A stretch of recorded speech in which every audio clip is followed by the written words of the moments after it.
All right. Good afternoon, everyone. My name is Nena Alice Kalawoda Brandon. I welcome to my class. Okay, welcome to Nenimineri Academy, where I teach free classes on how to create different headwears, the techniques, and okay, and also to how to market our headwears. Okay. Now, there is something I noticed. I have noticed, and I want to give her out how I usually achieve mine.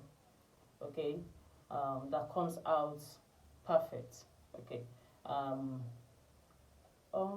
Sometimes when we block um, or when we create a fabric fascinator of hearts, I notice sometimes that some of us we always have issues with the edges of that headwear. Most times we always have sometimes we always has or some of our colleagues usually have issues with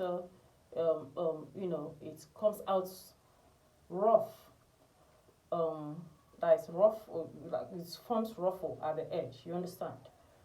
So um, I have different techniques that I usually use. That by the time you create your headwear, it's the edges are usually smooth. Okay, I have techniques using some industrial machines we use, like the steamer, okay, or steam iron. I also have the manual method, should the case you don't have all these tools and you just want to create a perfect headwear.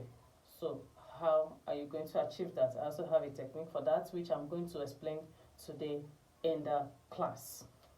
Now, what I mean by perfect edge, let me give us this example. If you look closely, you see that there are no ruffles at the edge. This is the edge. It is smooth. The body itself is smooth. The edge itself is smooth.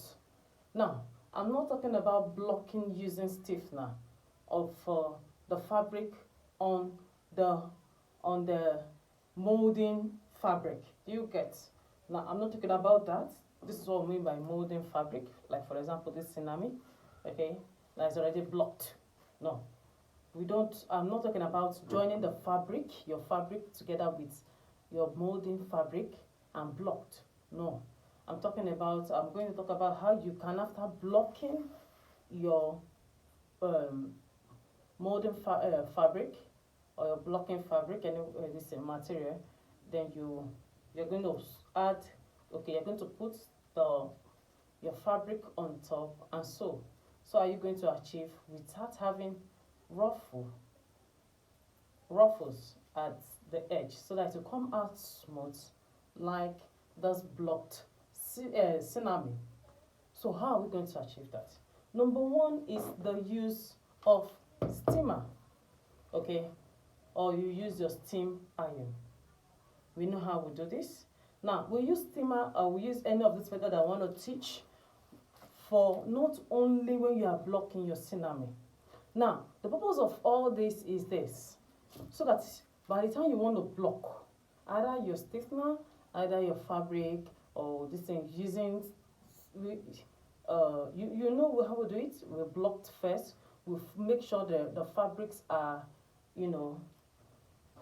are smooth before we are smooth on the block or the mold. Sorry, or the block. Yes, block or the mold. This is a mold.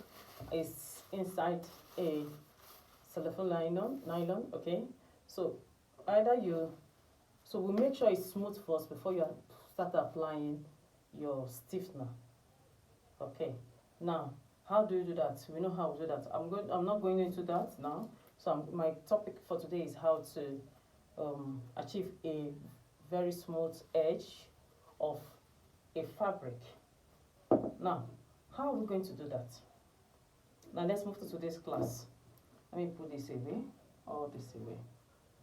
In today's class, I want to teach us how to achieve a smooth edge using Asooke fabric.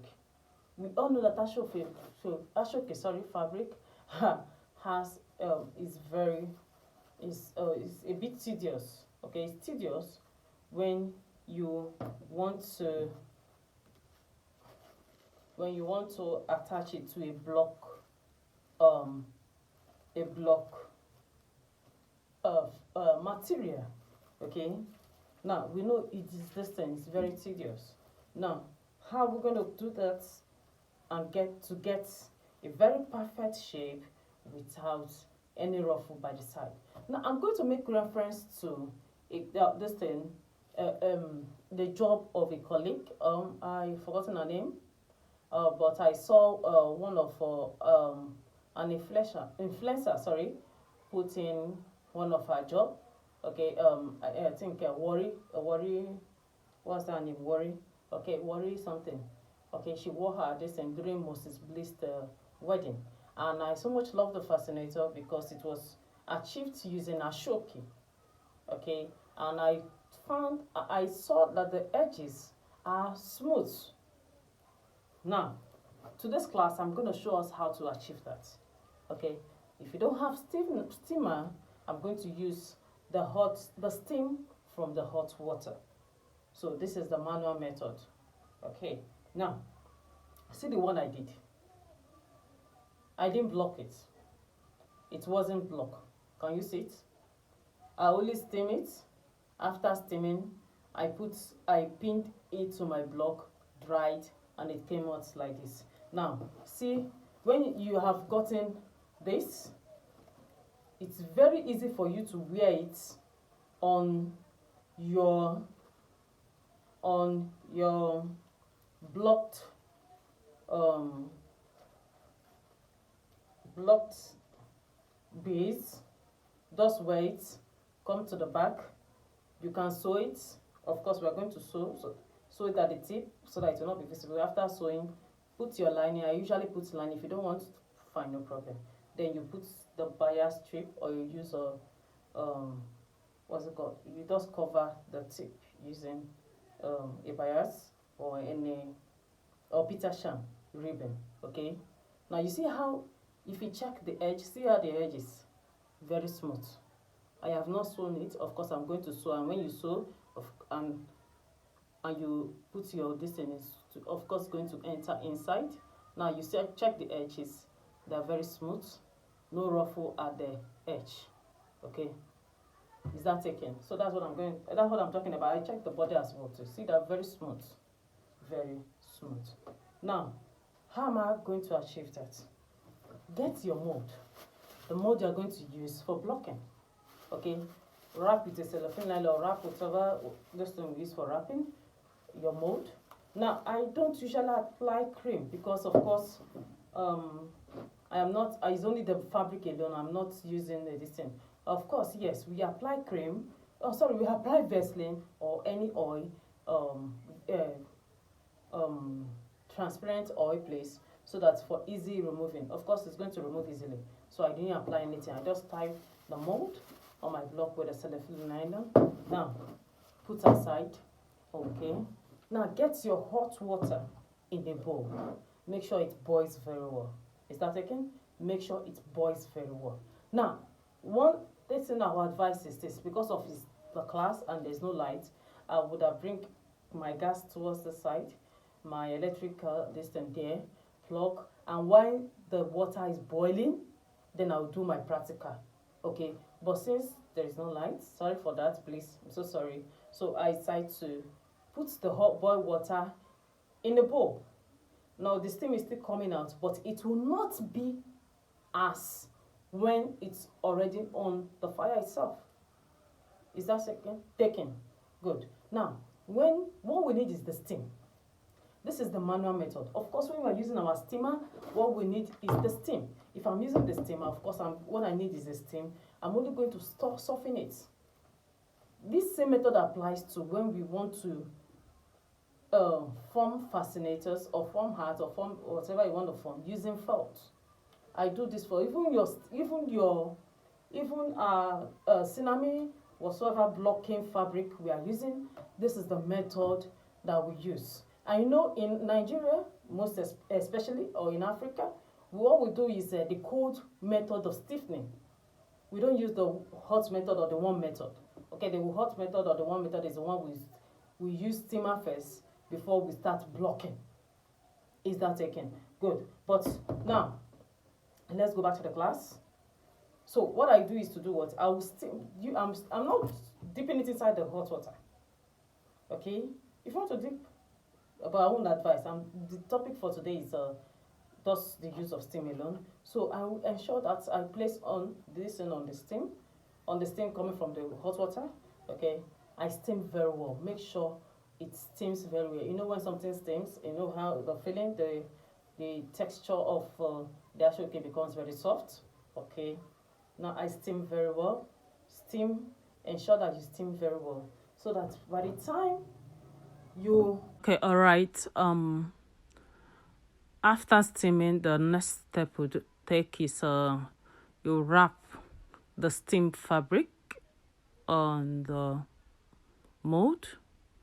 Okay, and of course we all know our technique. We use the 4 cardinal points. Now, please, if you have your fabric is excess, please cut off. Please, we usually take measurement. This is just a rough sketch work. But normally we take measurement of the mold before we cut the fabric. You can't just cut your fabric. You waste it. You understand? Okay. You take measurement. You put extra allowances. Okay, so that you won't have issue or you have shortage, please. So what I'm trying to do now is to pin the 4 cardinal points, and of course, as you pin, you steam. Where you observe that it is still the place is still hard, or you are finding it difficult to pin to the mold, you are having ruffle there, you steam again and you pin. Please, if your water is cold or a bit warm, please. That's why I advise you, when you want to use this method, ensure that your water is still on the fire before you don't use my method except the water is hot, or you just want to do a very quick steaming. Okay, now when you are done steaming, what you do is to take to the sunlight. Yes, take it to the sunlight. Okay, you dry. Okay, it's going to come out like this. You see how it is? Okay, without adding stiffener. You see how it is. The edges are smooth, very smooth. What you are going to do is just after it's dried up, you just attach it to the stiffened